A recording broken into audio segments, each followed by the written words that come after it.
چنانچہ جب اللہ تعالیٰ نے آدم علیہ السلام کو پیدا کیا تو فرشتے نے اللہ سے کہا یا اللہ اب آدم کو پیدا کر رہے ہیں، ان کی اولاد سے تو زمین بھر جائے گی۔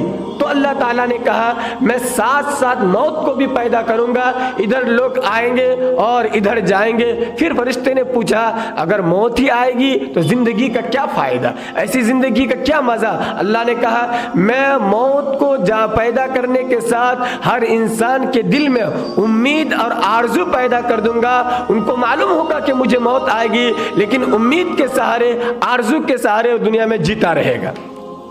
موت کو پیدا کرنے کی ایک تیسری وجہ ہے کہ اس دنیا میں کوئی بھی انسان اللہ تعالیٰ کو دیکھ نہیں سکتا ہے، اللہ کی بظاہر ملاقات نہیں کر سکتا ہے، اللہ تعالیٰ سے مل نہیں سکتا۔ حضرت موسیٰ جیسے پیغمبر اور رسول اللہ تعالیٰ کو دیکھ نہ سکے، موت